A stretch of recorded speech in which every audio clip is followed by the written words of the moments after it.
पिछले साल Xiaomi ने अपना selfie centric smartphone Redmi Y1 launch किया तो बताऊं कुछ खास कमाल नहीं कर पाया था या मैं कोई फ्लॉप ही गया था। बट फाइनली Xiaomi ने Redmi Y1 का सक्सेसर यानी Redmi Y2 लॉन्च कर दिया है, जो बहुत ज़्यादा अच्छा लग रहा है या मैं कोई बहुत ज़्यादा कमाल करता हुआ नज़र आ रहा है।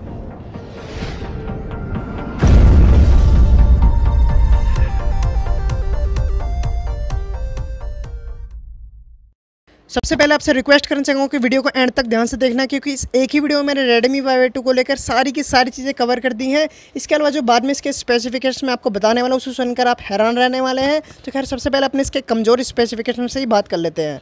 तो खैर सबसे पहले शुरुआत इसकी कमियों से ही कर लेते हैं। इसके अंदर आपको मिलती है 5.99 इंच की डिस्प्ले, जिसके अंदर आपको मिलता है रेजोल्यूशन HD+ का। जी हाँ, इसके आपको फुल HD+ नहीं, सिर्फ और सिर्फ HD+ रेजोल्यूशन मिलता है, जिसकी वजह से आपकी स्क्रीन क्लैरिटी बिल्कुल आधी हो जाती है। यानी सिर्फ और सिर्फ आपको मिलती है 269 ppi यानी पिक्सल पर इंच। इसके अलावा स्क्रीन ब्राइटनेस की बात करें तो वो भी बहुत ज़्यादा नहीं है, सिर्फ और सिर्फ 450 निट्स की मिलने वाली है।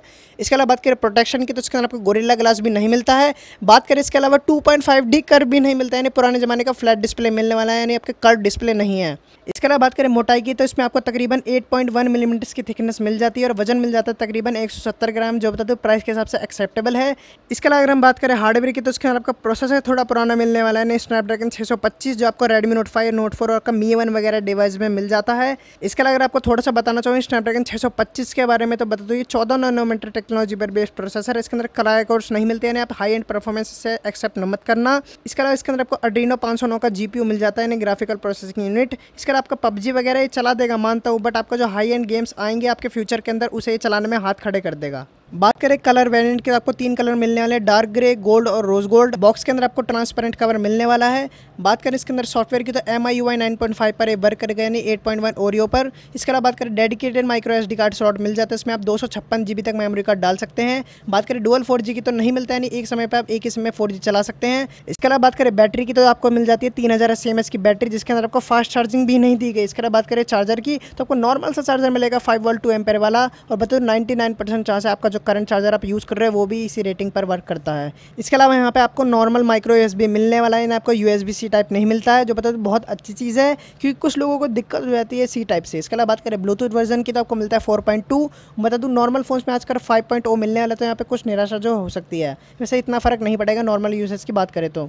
इसके अलावा बात करें FM आपको मिल जाता है, NFC नहीं मिलती है, जो बता दूँ कुछ बड़ी बात नहीं, क्योंकि लोग यूज़ नहीं करते तो कंपनी क्यों डालेगी। तो खैर अपने मेन मुद्दे पर आ जाते हैं, बात करते हैं इसके कैमरा सेक्शन की। तो आपको पीछे की तरफ 2 कैमरे मिल जाता है, पहला 12 मेगापिक्सल f2.2 अपर्चर के साथ, पिक्सल साइज है 1.25 माइक्रोन्स। इसके अलावा बात करें पीछे वाले दूसरे कैमरे की तो बता दूँ 5 मेगापिक्सल का कैमरा मिल जाता है f2.2 अपर्चर के साथ, जो बता दूँ सिर्फ डेप्थ सेंसिंग के ही काम आएगा। इसके अलावा बता दूँ पीछे की तरफ जो आपको डुअल LED भी मिल जाती है, और क्योंकि ये सेल्फी सेंट्रिक स्मार्टफोन है तो इसके अंदर आपको सामने की तरफ 16 मेगापिक्सल का f2.0 अपर्चर के साथ मिलने वाला है कैमरा।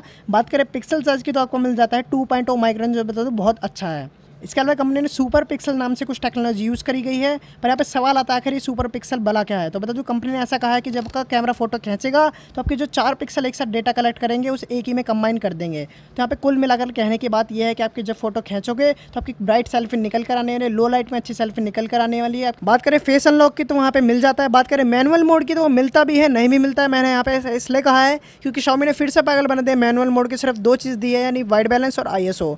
ये बता दो दोनों चीज़ तो आप अपने फ़ोन में भी सेट कर सकते हैं। इसके अलावा इसके अंदर आप फुल HD तक ही रिकॉर्डिंग कर सकते हैं, यानी 4K का सपोर्ट नहीं मिलता है। इसके अलावा इसके अंदर आपको स्लो मोशन रिकॉर्डिंग का ऑप्शन मिल जाता है, जो बहुत अच्छी चीज़ है, अब तक Asus Zenfone Max और M1 में नहीं दिया गया है। इसके अलावा बात करें इसके अंदर आपको जायरो EIS मिल जाता है, nokia X6 वाला, जो बता दो बहुत अच्छी चीज़ है, यानी आपको इसके अंदर स्टेबल वीडियोज़ बना सकते हैं। इसके अलावा बता दूँ Asus Zenfone Max और M1 में ये भी अब तक नहीं दिया गया, जो बता दो इस फोन का एक प्लस पॉइंट है। इसके अलावा बात करें फ्रंट कैमरे के फीचर्स की तो इसके अंदर आपको मिल जाता है AI ब्यूटिफिकेशन 4.0। इसके फीचर्स आप सामने देख सकते हैं क्या क्या चीज़ है। यहाँ पे शॉर्ट में बताना चाहूँ तो कहने का मतलब ये है कि आपका चेहरा तमीज़ से चमका देगा, यानी इधर उधर बेफालतू में ब्लर नहीं करेगा। इसके अलावा मैक्सिमम आप फुल HD रिकॉर्डिंग कर सकते हैं सामने से, EIS सामने की तरफ नहीं मिलता है। इसके अलावा इसके अंदर आपको ऑटो HDR मिल जाता है, यानी बहुत लोगों की डिमांड रहती है, तो यहाँ पे बहुत अच्छी चीज़ है आपको, यानी ऑटो HDR मिल जाता है। बात करें AI ब्यूटिफिकेशन तो मिल ही रहा है, यानी जिन लोगों को सेल्फी के लिए कैमरा चाहिए ये फ़ोन उनके लिए ही होने वाला है। इसके अलावा बात करें सामने की तरफ सॉफ्ट LED लाइट इसमें मिल जाती है। और आपको बीच में रोककर यहाँ पे रिक्वेस्ट करना चाहूँगा, प्लीज़ अगर ज़रा सी इन्फॉर्मेशन अच्छी लग रही तो प्लीज़ याद से लाइक कर देना। टारगेट छोटा सा है 50 लाइक्स, तो प्लीज़ जल्दी से कंप्लीट करवा देना।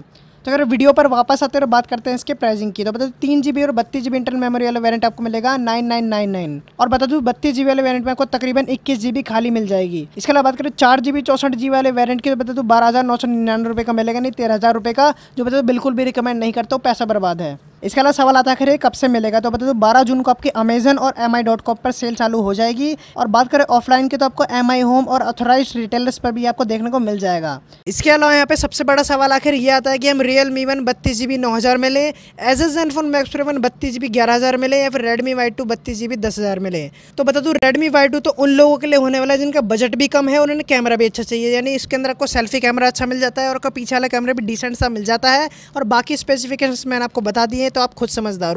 और बात करें Realme 1 की, तो उन लोगों के लिए होने वाला है जिनका बजट भी कम है और जिनके फिंगरप्रिंट सेंसर के बिना काम चल सकता है, जिन्हें अच्छी परफॉर्मेंस चाहिए कम बजट में और ठीक ठाक कैमरे से काम चल जाएगा।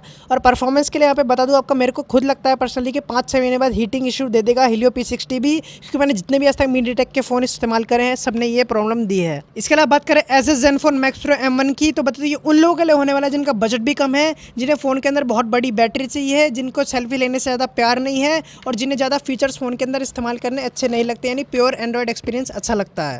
उम्मीद है आपके सारे डाउट्स और क्वेश्चंस क्लियर हो चुके होंगे। इसके अलावा कोई भी चीज़ अगर रह गई हो तो प्लीज़ कमेंट सेक्शन में ज़रूर पूछ लेना, मैं रिप्लाई ज़रूर करता हूँ। इसके अलावा प्लीज़ चैनल पर रेगुलर रहो, लाइक कर देना वीडियो को, जरा सी भी पसंद है तो प्लीज़ याद से शेयर कर देना अपने फ्रेंड्स और फैमिली मेम्बर्स के साथ जो नया फ़ोन लेने में इंटरेस्टेड हो। मिलता हूँ आपसे अगली वीडियो में, till then stay happy, stay blessed and bye bye.